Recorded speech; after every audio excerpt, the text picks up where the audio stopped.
Hai, halo kawan-kawan pecinta tutur dan selamat datang kembali di Narochess Channel. Di video kali ini, saya akan bahas tutur yang sangat menarik yang dimainkan antara Paul Morphy melawan Ivan Samilovic. Permainan ini terjadi pada bulan September 1858. Dan oke, baiklah kawan-kawan, kita langsung ke permainan. Di sini Morphy sebagai putih dan Samilovic memegang hitam. Permainan dimulai dengan E4 dan E6, lalu pion D4 dan penawaran pion ke D5. Morphy menolaknya dengan pion terus maju. Ya, ini pembukaan Prancis pada umumnya kawan-kawan. Lanjut tantangan lagi pion C5 yang tentunya dijaga dengan pion ke C3. Sekarang kuda keluar ke C6 sekaligus menambah tekanan pion dan masih dijaga lagi dengan kuda ke F3. Nah, akhirnya ada pertukaran pion di D4. Lalu setelah pion memakan balik, ternyata malah Samilovic yang nyerang duluan dengan gajah ke B4 skak. Ya, ini ditutup saja dengan kuda, tapi dia masih menambah lagi dengan menteri ke A5. Yes, gajah D2 menjadi pilihan yang normal. Tapi uniknya, Morphy menjawab ini dengan pion ke H4 guys. Jujur saja, saya bukan ahlinya pembukaan Prancis. Tapi jika main catur online, saya pikir pion H4 ini perlu dicurigai ya. Dan tapi oke, saya nggak akan bahas itu. Jadi tentunya gajah makan kuda skak. Dan setelah pion makan balik, jelas menteri masih makan pion skak. Nah, lalu di sini baru gajah menutupnya guys. Ya memang menteri masih bisa ke B2, tapi tentu terus dikejar dengan benteng ke B1. Dan hanya ada satu pilihan lagi, menteri makan pion. Baiklah, kini giliran gajah yang dikeluarkan ke D3. Dan coba lihat lebih detail lagi kawan-kawan. Menteri ini masih nggak bisa kemana-mana kan? Untuk itu, dia mengambil kesempatan ke A3, membuat jalan lari sekaligus menyerang gajah. Oke, gajah dilindungi dengan menteri ke C2, lalu diteruskan dengan kuda G naik ke E7. Nah, menurut saya ini cukup aneh ya, karena kuda ini malah kembali menutup jalan lari buat menteri kan? Jadi oleh karena itu, benteng langsung pergi ke B3 untuk terus menyerang menteri. Dan ini membuat menteri hanya punya dua pilihan. Jelas jika ke A1 skak akan ditutup lagi dengan benteng. Tapi saya pikir kalian juga harus tahu dulu rencana brutal Morphy untuk menjebak menteri ini. Ya, misal menteri memilih pergi ke A4, gilanya gajah bisa dimainkan ke B5, menyerang menteri. Dan yang paling penting memaku kuda. Ya, menteri masih punya satu peta ke A1 skak. Dan setelah benteng menutupnya, kembali satu petak buat menteri ke A3 kan? Namun kali ini gajah bisa dibawa ke B4. Dan sekarang menteri udah terjebak. Ya, menteri makan gajah. Dan tentunya benteng makan menteri. Jelas putih akan sangat diunggulkan ya. Dan oke, kita kembali ke permainan. Baiklah, jadi kesimpulannya, menteri ini masih terus dipaksa ke A1 skak. Dan setelah benteng menutupnya, tentu menteri masih bisa balik lagi. Ya, kalah dua pion gak membuat Morphy ingin bermain draw, karena dia memilih langsung bermain untuk rokade pendek. Baiklah, kuda melanjutkan manuvernya ke F5, menekan pion dua kali. Dan ya, manuver dibalas manuver. Pion pun juga ikut terus maju kawan-kawan, mengorbankan pion. Jadi kuda F langsung makan saja. Dan setelah kuda juga memakan balik, tentu kuda masih memakannya lagi. Oke, karena kuda ini sekaligus menyerang menteri, jadi gajah ke B5 skak terlebih dahulu. Nah, ini adalah momen krusial pada partai ini.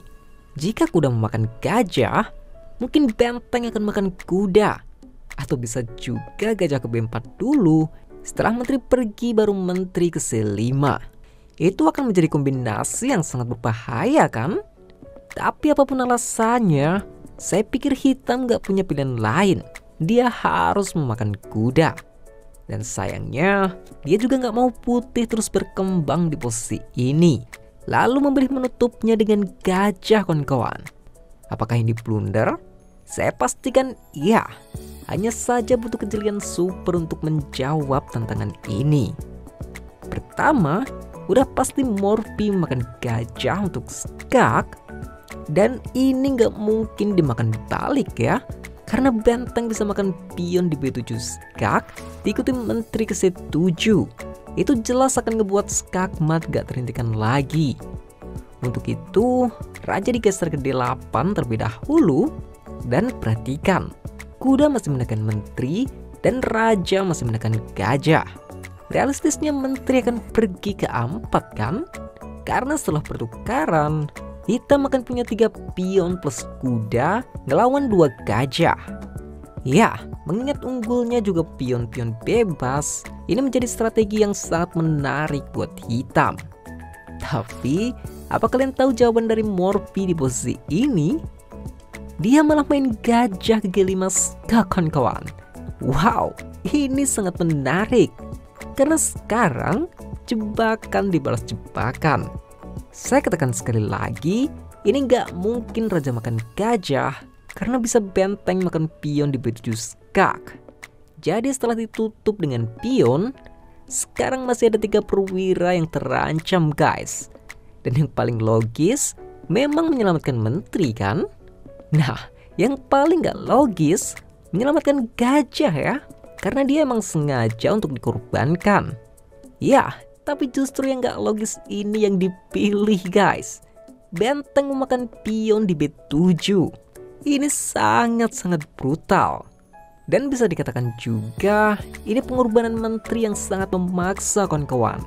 Karena misal pion makan gajah, udah pasti menteri C7 skak. Raja naik dan tinggal tarik gajah, udah pasti skakmat gak terhentikan lagi.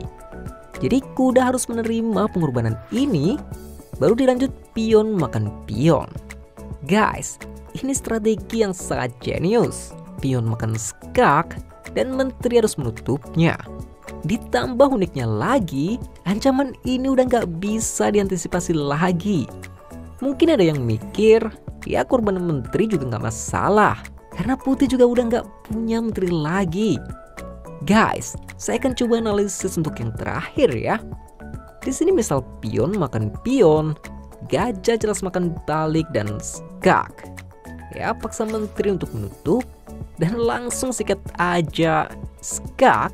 Masih lengkap paksa raja makan balik, lalu gajah bisa ditarik ke A4 skak kuda. Ya, apapun jawaban hitam, gajah akan makan kuda. Ini jadi gak imbang ya, karena hanya 1 pion yang lawan 1 gajah. Ya, dengan ending seperti ini, paling realistis hitam juga hanya bisa berharap draw. Ya, dan oke, kita kembali ke permainan. Nah, jadi pion ini mau makan atau maju? Jawabannya pion akan tetap ke F7 ya. Lalu di sini Samilovic mencoba kemungkinan terakhir, pion ke H6, guys. Oke, jelas saja pion makan pion skak, dan setelah pion makan gajah, pion juga makan benteng promosi menteri skak. Ini nggak mungkin menteri menutup, jadi raja harus ke E7. Dan terakhir baru menteri makan benteng. Ya, di sini juga Ivan Samilovic langsung menyerah. Sangat brutal kan? Yang paling gak habis pikir jika melihat menteri ini tadi dikorbankan, lalu dia bisa muncul lagi untuk membawa kemenangan, kawan-kawan. Dan memang sebenarnya ini udah jelas banget putih yang menang ya. Tapi tetap kita akan lanjutkan saja. Ya, dengan posisi seperti ini, sebenarnya kuda juga dipastikan akan hilang.